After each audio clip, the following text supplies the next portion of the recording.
Paz do Senhor a todos os irmãos. É com muita alegria que estamos aqui hoje para aprendermos e estudarmos um pouco mais sobre as Escrituras Sagradas, sobre a Palavra do nosso Deus.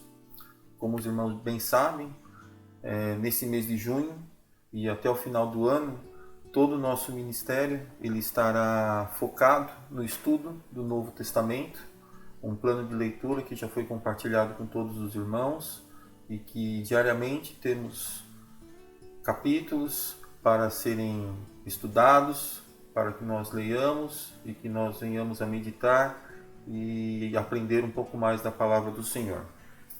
Esta aula que nós vamos dar hoje, o título dela é uma introdução ao Novo Testamento. É um grande desafio que nos foi dado através da vida do nosso pastor Douglas. O Novo Testamento, como os irmãos bem sabem, é a segunda parte da nossa Bíblia. Bíblia essa que é um livro riquíssimo em histórias, riquíssimo em sabedoria, riquíssimo em lições das nossas vidas. E a mim foi dada a missão de, nesses minutos que nós temos de aula, fazer uma breve introdução aos irmãos. Ao longo desse plano de aula, cada capítulo será detalhadamente estudado por cada professor. E a nossa missão aqui é simplesmente dar aos irmãos uma introdução, dar aos irmãos o conhecimento para que, ao lermos o Novo Testamento, não tenhamos dúvidas com relação a onde ele foi inserido, ao contexto onde ele está inserido, e que possamos aproveitar e reter o máximo possível desse estudo. Amém? Vamos orar ao Senhor. Te louvamos, Pai. Bendizemos o Teu nome, Senhor.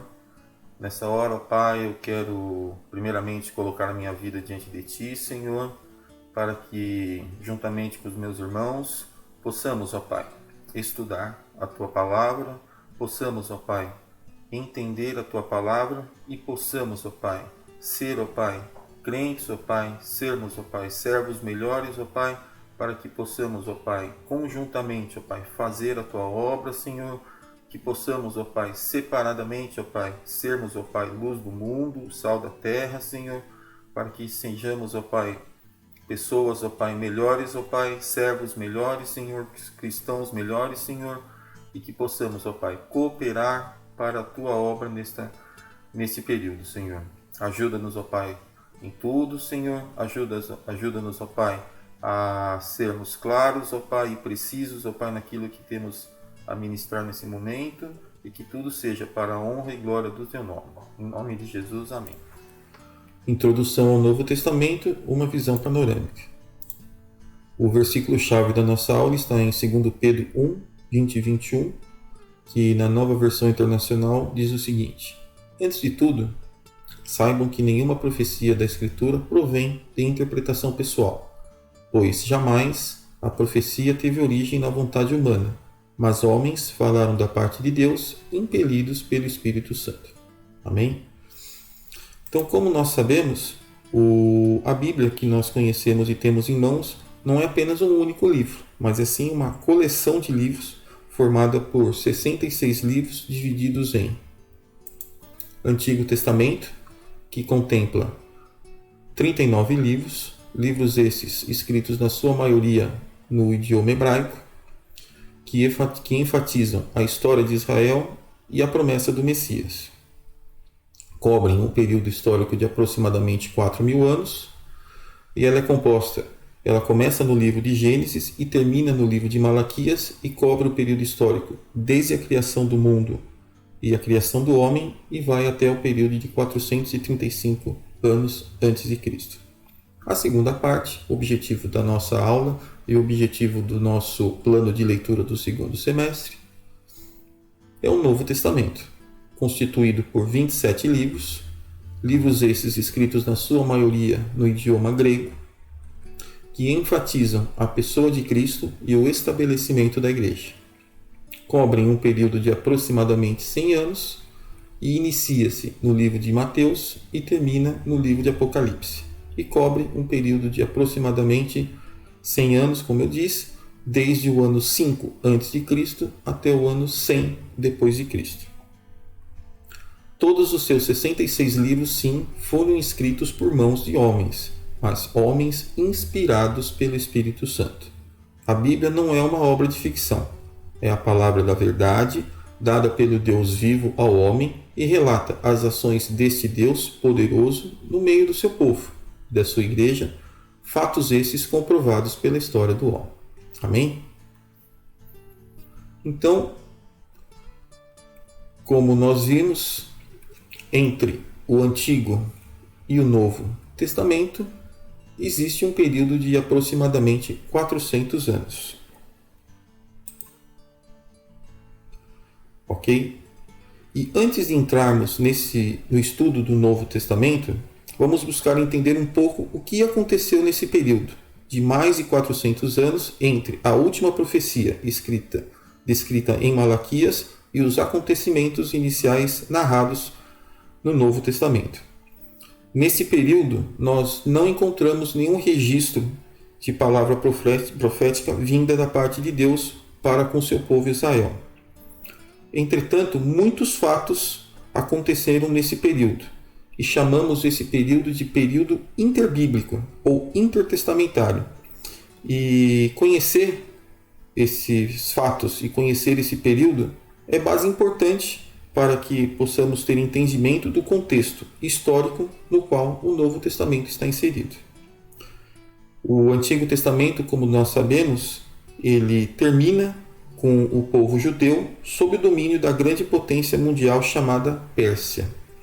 E o Novo Testamento, por sua vez, inicia-se com a narrativa com o povo da Palestina sob o domínio de uma potência não menos importante chamada o Império Romano. Então, o período entre esses dois grandes impérios foi marcado por 4 momentos bem distintos entre si, que nós vamos discorrer um pouco mais à frente. Então, se nós lermos em Gálatas 4, de 4 a 5, vamos encontrar: mas quando chegou o tempo certo, Deus enviou o seu próprio Filho, que veio como filho de mãe humana e viveu debaixo da lei, para libertar os que estavam debaixo da lei, a fim de que nós pudéssemos nos tornar filhos de Deus. Gálatas 4, 4, 5, na tradução da linguagem de hoje. E, por outro lado, se nós voltarmos no Antigo Testamento e lermos lá em Daniel 2, 36 a 40, nós encontraremos a seguinte passagem: foi esse o sonho, e agora vou deixá-lo para o Senhor. Ó Rei, o Senhor é o mais poderoso de todos os reis. E foi o Deus do céu quem o fez rei. Ele lhe deu poder, autoridade e honra. E deu ao Senhor o domínio em todo o mundo sobre os seres humanos, os animais e as aves.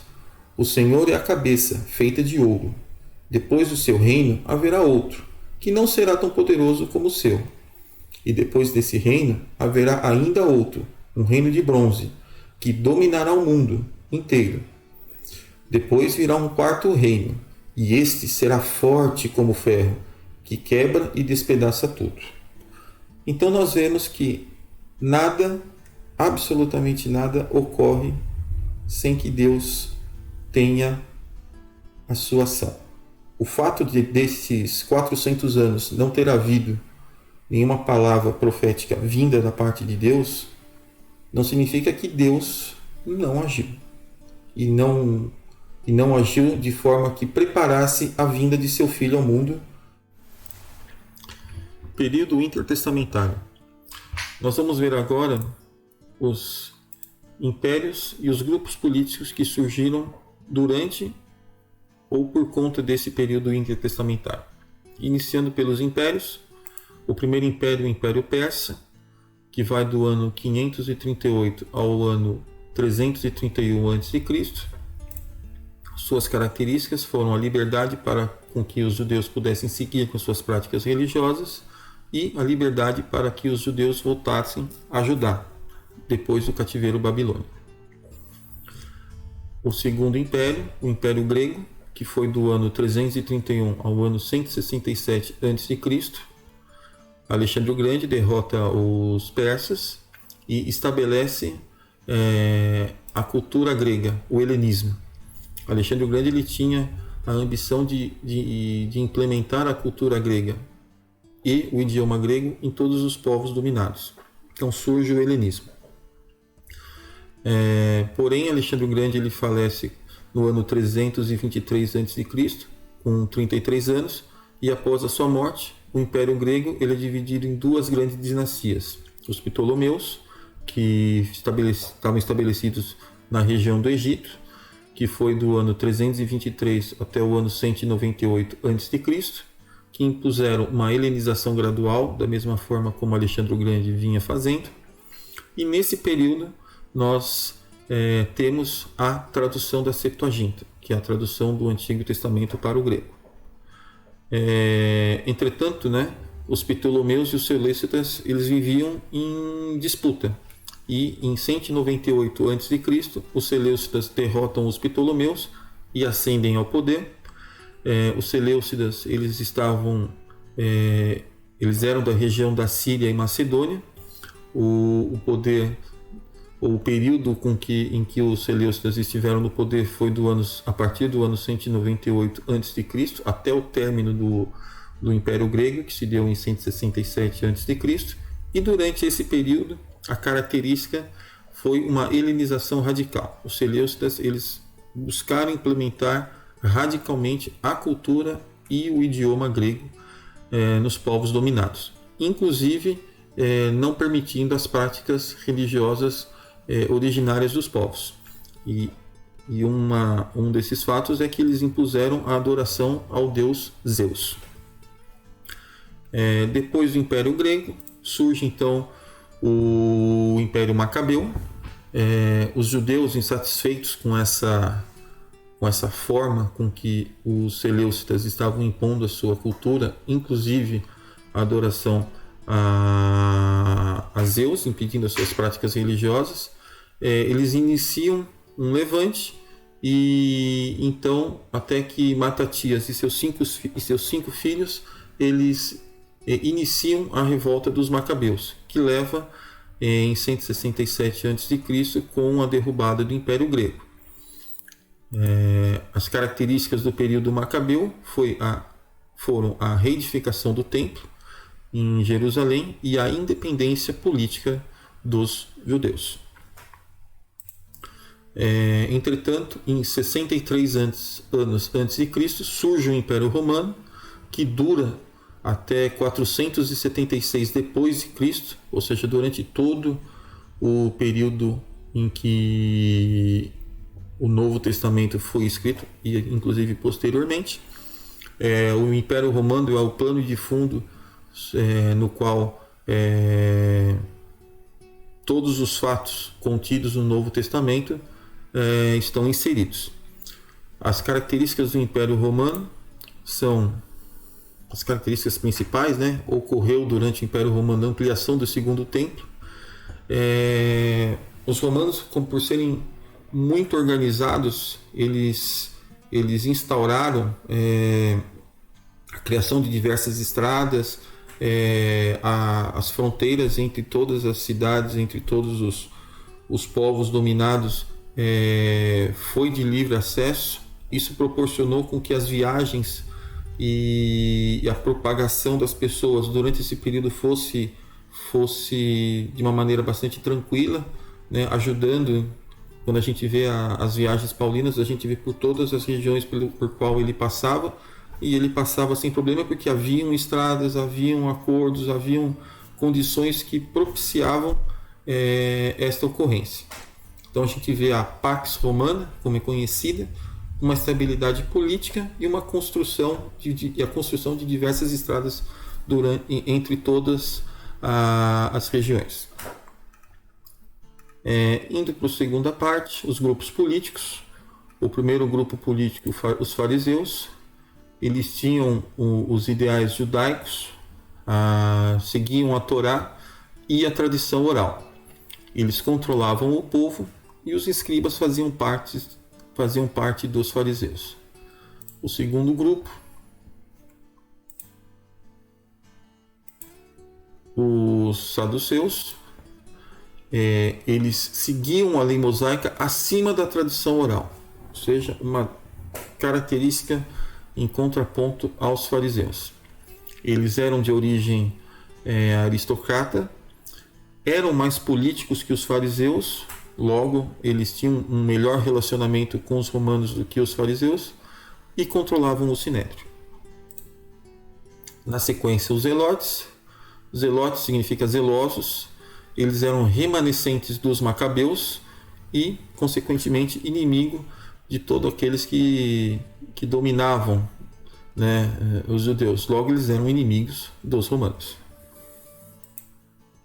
Os essênios, eles eram um grupo mais piedoso. Eles buscavam uma vida mais de isolamento e abstinência, e eles eram divididos em dois grupos. Um grupo sediado em Qumran, na região do Mar Morto, e um outro grupo sediado no Egito. Depois nós temos os herodianos. Eles eram os saduceus de extrema direita. Logo, eles eram a favor dos romanos e eram rejeitados pelos judeus por consequência.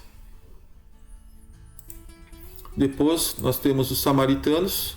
Eles eram originários de Siquém e Samaria e também eram rejeitados pelos judeus. Bom, de uma forma bastante sucinta, esse é o panorama e as principais características do período intertestamentário, os 400 anos que seguem a partir do término do Antigo Testamento até o início do Novo Testamento, e com o Império Romano, o pano de fundo sobre o qual o Novo Testamento foi escrito. Então agora vamos dar início à segunda parte da nossa aula. Na primeira parte a gente tivemos a introdução e uma descrição rápida sobre o período interbíblico, os seus reinos e as suas sociedades. E agora a gente entra no Novo Testamento. Vamos falar sobre os seus autores, vamos falar sobre o idioma e vamos falar sobre as características principais de cada livro. Ok? O grego koiné. O grego koiné foi o primeiro dialeto comum na Grécia e chegou a servir como língua franca durante todo o período romano. Então, desde a época de Alexandre o Grande, quando ele subjugou o Império Persa e começou o movimento helenístico de estabelecer a cultura grega e o idioma grego comum em todos os povos que ele havia dominado, o grego ele vem sendo utilizado, ele veio sendo utilizado como a língua base, a língua franca de todos os povos. O grego koiné ele é a base do grego moderno. Então, o grego koiné ele foi evoluindo até chegarmos no grego moderno que é falado hoje na Grécia. Então, aqui nós temos um quadro evolutivo desde a formação do grego, passando na época em que o grego koiné ele foi estabelecido, né? Para a tradução, inclusive, da Septuaginta e a formação do Novo Testamento, e depois houveram novas fases de evolução até chegar no período moderno com o grego que atualmente é falado. Então, o grego ele é a língua original do Novo Testamento e ele é a língua que foi utilizada para a tradução do Antigo Testamento, a Septuaginta. Aqui nós temos o fragmento que nós vimos no slide de abertura dessa segunda parte. Esse é um fragmento de João 18:37, escrito em grego, datado de 130 anos depois de Cristo. Que na Bíblia atual, a tradução ao português é a seguinte: Então lhe disse Pilatos: Logo tu és rei? Respondeu Jesus: Tu dizes que eu sou rei. Eu para isso nasci, e para isso vim ao mundo, a fim de dar testemunho da verdade. Todo aquele que é da verdade ouve a minha voz. Vamos falar agora dos autores que compuseram o Novo Testamento. Primeiro, vamos começar com Mateus, também conhecido por Levi, foi um dos 12 apóstolos de Jesus que, conforme a gente tem nos relatos da Bíblia, ao ser chamado, abandonou tudo que tinha e tudo que fazia e passou a seguir Jesus. Na sequência nós temos Marcos, também chamado de João Marcos. Não foi um dos 12 apóstolos de Jesus, e Marcos ele foi companheiro de viagem de Paulo, um dos companheiros de viagem de Paulo. Lucas também não foi um dos apóstolos. Lucas era médico e historiador, escreveu quase 30% de todo o Novo Testamento e é o único autor não judeu dentre os autores do Novo Testamento. João, irmão de Tiago, um dos primeiros apóstolos de Jesus, escreveu o Evangelho de João e as epístolas de 1º, 2º e 3º João e o Apocalipse de João. Na sequência, nós temos Paulo, último apóstolo chamado por Jesus. Dentre os apóstolos, foi o que teve maior comunhão com Jesus e é o maior autor dos livros do Novo Testamento, como veremos mais à frente. Maior quando a gente fala em quantidade. Tiago, meio-irmão de Jesus, e aí eu vou deixar para os irmãos pensarem por que meio-irmão de Jesus, e aí os irmãos respondem para a gente nas próximas aulas. Líder da igreja em Jerusalém, era chamado de Tiago, o justo pelos judeus. O próximo era Pedro, também chamado de Simeão, em hebraico, de Simão no grego, e de Cefas, a rocha. Também foi um dos apóstolos, um dos primeiros apóstolos de Jesus. E por fim, Judas, também meio-irmão de Jesus, irmão inteiro de Tiago. Não confundir esse Judas com Judas que traiu Jesus. E Judas é o autor do menor livro do Novo Testamento. A classificação dos livros do Novo Testamento. Bom, o Novo Testamento ele registra a história da redenção a partir da vinda de Jesus Cristo ao mundo, do seu nascimento. A expressão Novo Testamento vem do grego e significa uma nova aliança. Então nós tínhamos uma aliança descrita no Antigo Testamento e agora, com a vinda de Jesus, nós temos uma nova aliança. A classificação dos livros do Novo Testamento, isso é importante que os irmãos saibam, elas não seguem, os livros eles não estão ordenados cronologicamente, mas sim eles estão ordenados de forma lógica. O que significa ordenados de uma forma lógica? Ordenados de acordo com o plano de Deus para o homem. Então isso pode levar a, quando os irmãos estiverem avançando na leitura do Novo Testamento, perceberem que, de repente, de um livro para o outro, a história volta, ou um fato pula. E isso ocorre porque a sequência não é uma sequência cronológica. Então, partindo para a classificação dos livros,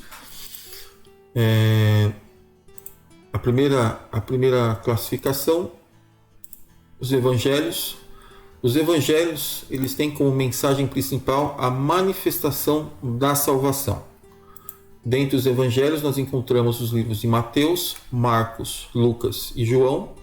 E ressaltado aqui em vermelho, nós temos os evangelhos sinóticos, como são chamados os livros de Mateus, Marcos e Lucas.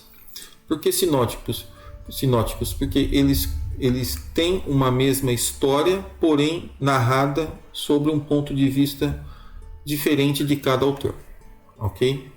E os autores desses evangelhos são Mateus, Marcos, Lucas e João, respectivamente. Então, os evangelhos eles se enquadram no primeiro período do Novo Testamento, que vai de 6 a.C. a 29 depois de Cristo, que é o período da vida de Cristo. Depois, nós temos os livros históricos, que contam a história da igreja e a propagação da sua salvação. Nesta classificação, nós temos o livro de Atos, que foi escrito por Lucas, e ele se insere no segundo período do Novo Testamento, que vai do ano 29 a 60 depois de Cristo, que representa o crescimento da igreja primitiva. Depois nós temos as epístolas, que explicam e detalham as bênçãos resultantes da salvação. E dentro delas temos as cartas paulinas e as cartas gerais, que veremos mais à frente nas aulas específicas. As epístolas elas foram escritas, na sua grande maioria, por Paulo, mas também Pedro escreveu algumas delas. Depois temos o livro profético, que tem como mensagem principal a consumação da salvação. Nesse item a gente encontra o livro de Apocalipse, escrito por João, e as epístolas e o livro de Apocalipse, eles se enquadram no terceiro período do Novo Testamento, que vai de 60 até 100 depois de Cristo. Amém? Então essa é uma visão panorâmica de todo o conteúdo do Novo Testamento, de todos os seus livros, de uma forma bem sucinta, que mais à frente nós iremos detalhar. Cada professor que acompanhará a sua classe vai detalhar em função de cada livro objeto de estudo. Vamos partir agora para a conclusão da nossa aula e o término. Então, o período neotestamentário, que é também conhecido período no qual o Novo Testamento foi escrito, quando os irmãos ouvirem veterotestamentário, significa período do Antigo Testamento, interbíblico, período entre os testamentos, e neotestamentário, Novo Testamento. Então, no período neotestamentário, todos os caminhos levavam a Roma. Como nós vimos, Roma era a capital do império e todos os caminhos levavam a Roma. Muitas estradas, facilidades, e tudo aquilo levava a Roma, que era a capital do império, que dominava grande parte do mundo naquela época habitado. Entretanto, numa pequena cidade chamada Belém, nasceu alguém que mudaria toda a história. Inclusive dividiria a contagem dos anos em função do seu nascimento. Jesus. Os livros do Novo Testamento são a base de instrução dos cristãos a respeito da vida e dos ensinamentos de Jesus. Entretanto, como pudemos ver, isso não aconteceu de uma forma repentina. 400 anos se passaram, anos esses de preparação, todos eles orquestrados por Deus, para que, vindo, porém, a plenitude do tempo, Deus enviasse seu Filho, como está descrito em Gálatas 4:4. Então, os evangelhos, que são as boas novas sobre o acontecimento mais importante de toda a história: a vida, a morte redentora e a ressurreição de Jesus Cristo. Quando observamos a mensagem principal dos evangelhos no Novo Testamento, vemos que o foco dela é a salvação. Salvação em Cristo, a qual tivemos acesso por meio da sua morte na cruz, para perdão dos pecados de todos aqueles que creem que Jesus é o Senhor. Então, salvação só em Jesus. Salvação essa que cura, que te preserva, que te protege, que te traz integridade e segurança. Que todos os irmãos possam ser alcançados e abençoados nesse dia. Te louvamos, Pai, bendizemos o teu nome, te agradecemos, ó Pai, por tudo aquilo, ó Pai, que tu és, por tudo aquilo que tu és, ó Pai, na história, por tudo aquilo que tu és nas nossas vidas. Nesta hora, Senhor, eu te agradeço, ó Pai, primeiramente, ó Pai, pela tua palavra. Te agradeço, ó Pai, pela salvação, ó Pai, a qual tivemos acesso, ó Pai, por meio, ó Pai, da tua obra redentora. Te agradeço, ó Pai, porque fazemos parte de uma igreja na qual a tua palavra tem sido pregada incessantemente, em que vidas têm se esmerado em conhecer a Tua palavra e anunciar ao Teu povo. Te louvo, ó Pai, pela vida do Teu servo, ó Pai, Pastor Douglas, ó Pai, ao qual tenho cajado, ó Pai, neste ministério, Senhor. Te peço, Senhor, que Tu continues, ó Pai, dando ao Teu Filho, ó Pai, toda a direção, sabedoria para a condução do Teu povo, que possamos, ó Pai, ser um com o Teu Filho em todo trabalho, em toda obra, Senhor, que Tu tens, ó Pai, proposto, ó Pai, ao nosso ministério. Te louvo, ó Pai, pela oportunidade, ó Pai, de poder ministrar, ó Pai, esta aula, que todas as vidas, ó Pai, possam ser alcançadas, que esta aula sirva, ó Pai, para aguçar, ó Pai, o desejo, ó Pai, de cada vida, Senhor, de aprender mais de Ti, de buscar, ó Pai, em Ti, de buscar, ó Pai, na Tua palavra, Senhor, conhecimento e sabedoria para as suas vidas. Eu Te louvo, Te agradeço, que todos os irmãos, que todas as famílias sejam abençoadas e alcançadas, e que tudo seja para a honra e glória do Teu nome. No nome de Jesus. Amém. Paz do Senhor, irmãos.